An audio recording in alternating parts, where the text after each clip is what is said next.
Welcome to my show, simply entitled Women Influencers. I am Veronica CCIM, founder and CEO of Capstack Commercial, a commercial real estate company serving the greater Orlando area. Today's guest is Elise Russell from Alberta, Canada. After winning many awards while working for ad companies, she founded her own business called Pony Friday. Her story of overcoming challenges as a creative, running her own business made for such a fun interview. Please don't forget to hit that thumbs up button and subscribe below. I welcome your comments and please share with someone who can benefit from this podcast. Well, hello, Elise. How are you doing today? I'm well, Veronica. So lovely to be here. Well, thank you so much for showing up and being here for our audience today. And if you don't mind, I just want to jump right in because I can't wait to hear your story. So, if you would, please tell us about how you grew up in your environment and how you got to where you are today. Oh, I'd love to. So I'm going to jump off something that's actually on your digital footprint that says it may look like Veronica keeps starting over, but she's just building. And I think that applies so much to my journey as well of just layering things on. And I grew up in a small town, small community, and I was a creative. And small towns, blue collar, lots of mechanics and nurses. And, if you were really accomplished, you were a doctor or, a lawyer or a dentist. And so to be a creative coming out of that was a little bit challenging, I think, for my parents of just kind of like, how do you brag about your kids when it doesn't meet the bragging criteria of the community Oh, how is interesting. difficult. How interesting. And for just for perspective, what is the town that you grew up with and which state? Oh, I'm Canadian, Veronica, so, in Alberta, so I'll give you a province because I think that it'll be a little bit too small. Amazing. Amazing. So, Amazing. small town Alberta, and, I think it's a great place to grow up, lots of different room to kind of do a lot of things, but when you're not in a city, you don't have access to the same kinds of diversity, right? So I had to rely on my kind of imagination for a lot of things. And part of that led me to want to go to art school. So when I was in kind of elementary, high school, like the thing that I was best at was art. So I Mm, naturally wanted to go into fine arts. However, there's kind of that stigma of starving artist. So yeah. I was fortunate that my parents allowed me to pursue that career path of just, I think part of it had to do with I'm a middle child and my brother was slow to launch. So he's the oldest and he graduated after me. So I was really fortunate that he kind of delayed launch because then I kind of got to have that career path. I think it would have been more of a struggle had my brother gone first because there wouldn't maybe have been as many resources for me to be able to go off to college. Well, wait. Um, Wait a minute. I'm a middle child too. Four sisters, right? So there's five girls, and okay. I'm the middle child. So, yes, I Yeah. understand truly what you're talking about. So, please go on. Totally. Yeah, and well, and it's something that I hadn't thought about more until recently. Like, my parents were home builders, and so I think we were always house poor. Like, I've met people recently that never had hand-me-downs, and I just thought, "Well, that's really weird." I like, hand-me-downs were a normal part of my existence, and I think, like, I actually lived with my grandpa the first year, actually 2 of my college years, but the first year and I think the 3rd or 4th year, and I think I always thought it was because he lived alone. My grandma had passed away, and he had hoped that one of the grandkids would live with him. But honestly, I think that it had to do with the fact that of affordability. Like, Yeah. I don't know that I would have been able to go had I not been able to live with my grandpa. Oh, wow. Amazing. That's so awesome. Well, go on. Now you were in Now college I'm and in college and yeah. struggling as an artist. And I decided, I didn't really want to be a starving artist. So I switched to business because I thought that's really practical. But I also knew business wasn't for me. And I think I'm a late bloomer and I was struggling to find myself. um, Yeah. and then I You just, y- Well, you and maybe a million others. Oh my gosh. But you know what? I grew up with people who seemed to know what they wanted to do. And they were very confident in, oh, I'm going to be a nurse. I'm going to be this. And meanwhile, I just didn't know. And I ended up discovering this whole world of ad school. So I was able to go to ad school. And the thing that's great about that is I have 6 years of post secondary and no degree. And Mm, that one kind of makes it difficult when you talk to people because they're like, "Oh, I have a degree in this," and I think, "Well, I don't have a degree." And honestly, it has never gotten in the way of anything. We're living in a world where, we have these things on pedestals that other people don't have, and they're doing just fine. So absolutely. I agree with you 100%. I went to ad school and I went into advertising, and I'm not glossing over the fact that was an easy transition because it wasn't. If you go from somewhere where you have no connections, right, trying to get into an industry and you have no connections, even if you're really talented coming out of school, not easy, not Mm, easy. mm, Once you're in, I think then hopping around becomes easier. And I sure. just want to make a tiny plug about salaries here. I think one time I got a raise without job hopping. One Mm, time.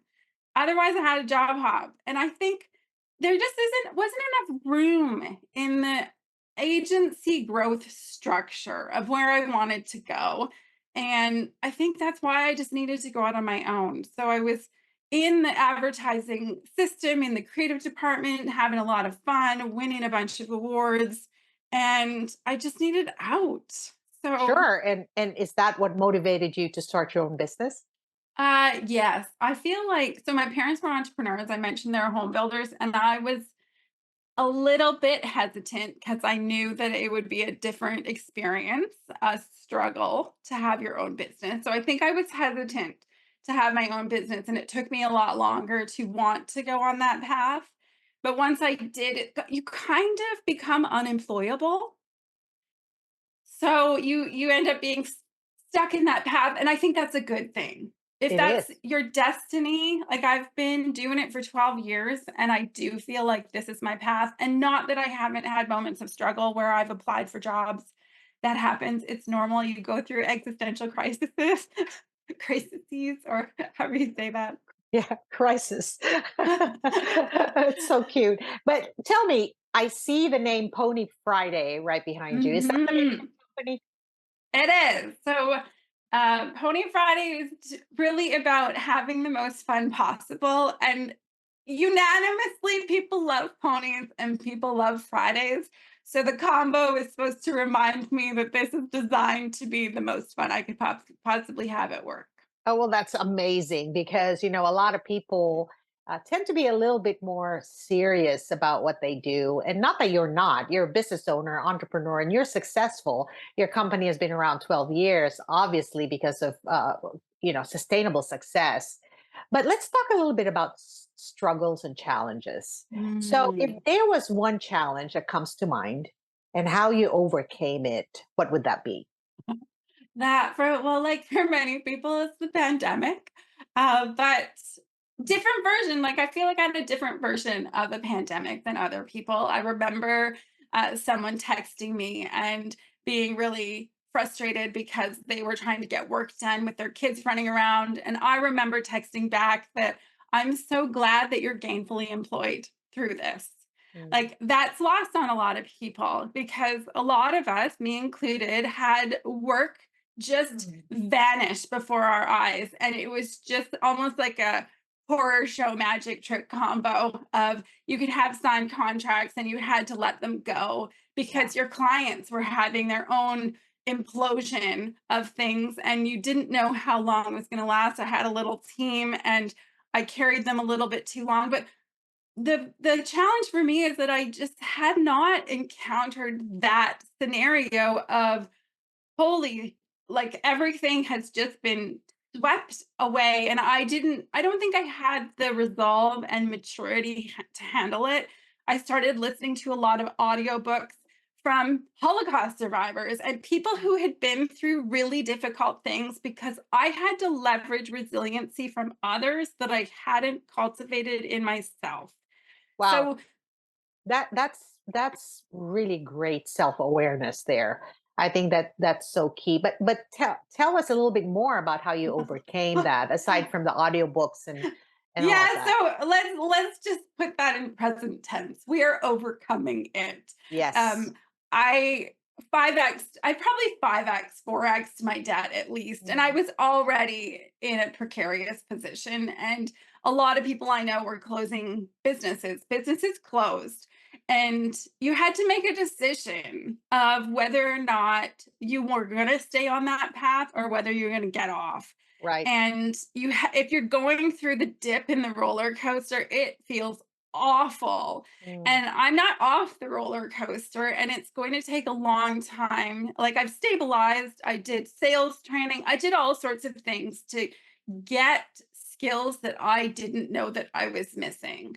Sure. Because what happens when you quit an ad agency job where you are well known and winning awards is things kind of land in your lap, and it gives you a false sense of how entrepreneurship really is.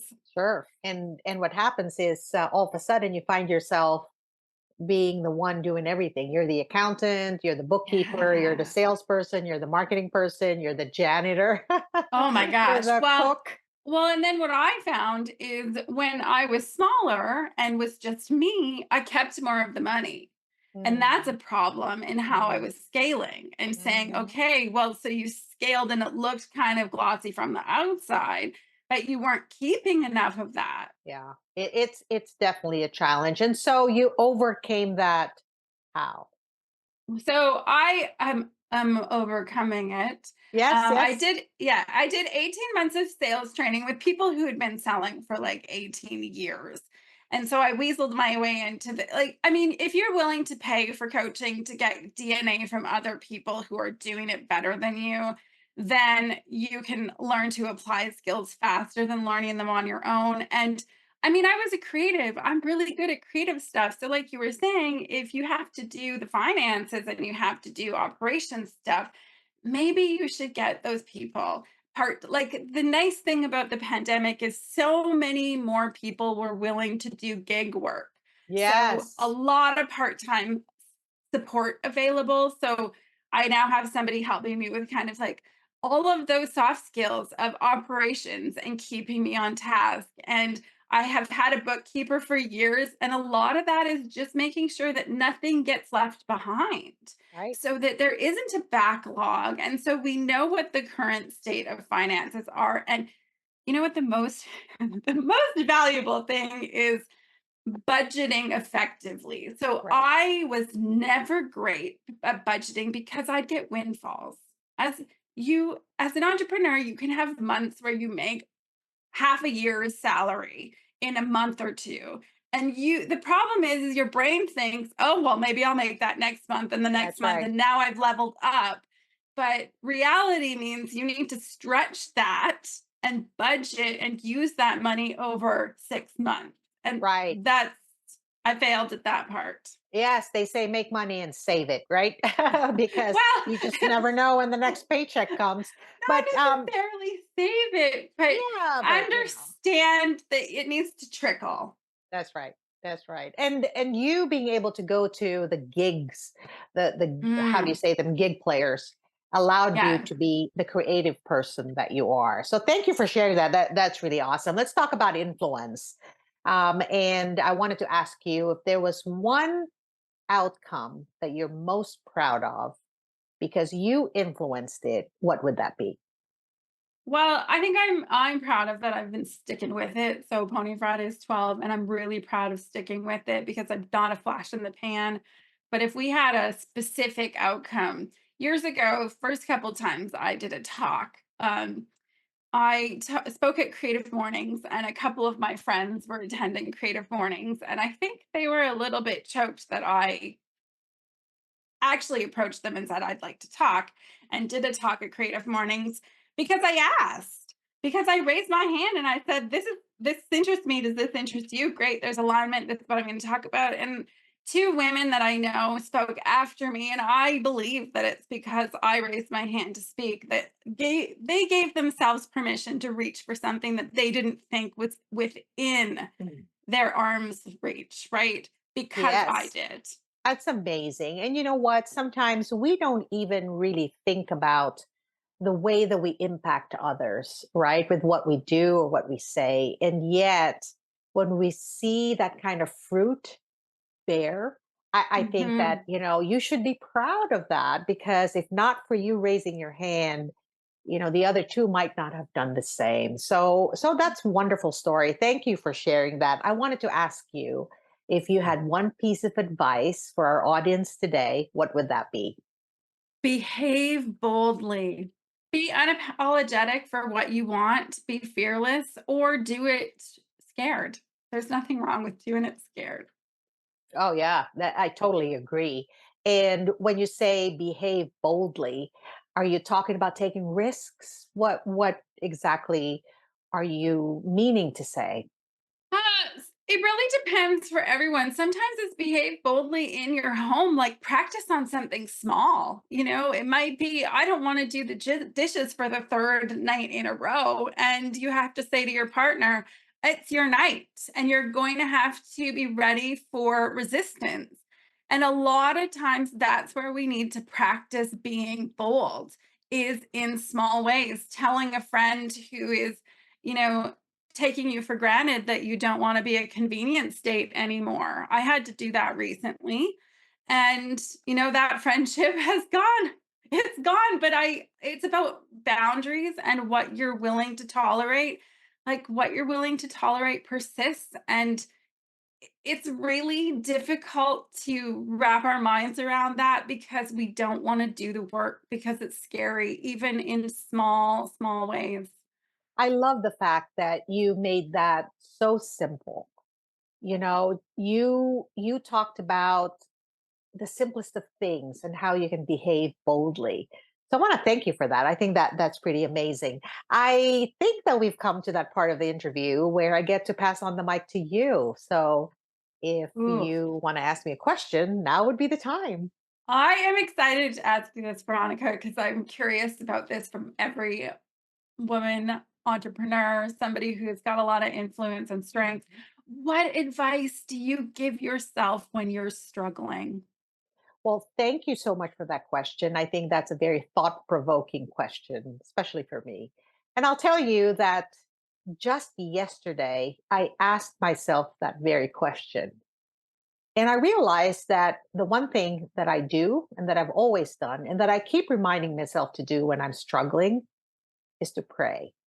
And it might be such a simple answer to your question, but the truth is, praying allows me to see beyond myself and to rely on someone greater than me and Mm, to let go of the control of outcomes. mhm, And I will tell you that it's helped me through a lot of mhm, struggles. I'm an immigrant from the Philippines, mhm, and it is not an easy thing when you have to uproot yourself and move to another country and try to figure out how to to enter into another society and hope that you would see success in your life, in your personal life, and your career. But prayer has done that for me. And so whenever I have the struggle, I just remind myself that things are out of my control and that there's a greater being up there, my God, who I pray to. And I let go and give it up to Him, because if I am very aware and sensitive to listening in rather than listening to the noise, I think I find my North Star. So thank you mhm. for that question. I love it. And it gave me an opportunity to talk about something that's near and dear to my heart. So if I may, I'd like to ask you for some parting words, because I want to thank you, Elise, for being such a great guest today. I think your story is just so amazing. And Pony Friday is 12 years in, and you've freely talked about your struggles with this business. But I wanted to ask you if the people in the audience want to connect with you as a creative or even as maybe a future client, because I know you're in the branding business, how do we connect with you? Well, you can go to ponyfriday.com. I'm on LinkedIn, but if you're a creative and you want to spend time with me, I have a creative community called Kiss My Pony. It's an app. It's got a $4 cover charge, so it's really inexpensive. It's ad free and it's perfect for introverts. And I hang out there. So if you want to spend time with me, that's the best place to find me. Well, and I saw that you also have a mindset tier and then another Oh my tier, and gosh. Yes. yeah, I love it. I love it. So, Elise, I want to thank you again for sharing this afternoon with me. I know you're in Canada. I don't even know what time zone you are. Are you like Eastern? I don't know where No, Alberta is. mountain. We're on mountain Mountain. time. Okay. All right. And I love Canada. My sister used to live there. So I totally, totally appreciate where you are. So thank you again for spending the time with me. And I hope to see you and cross paths with you again soon. Absolutely. Thanks so much, Veronica. It was a pleasure.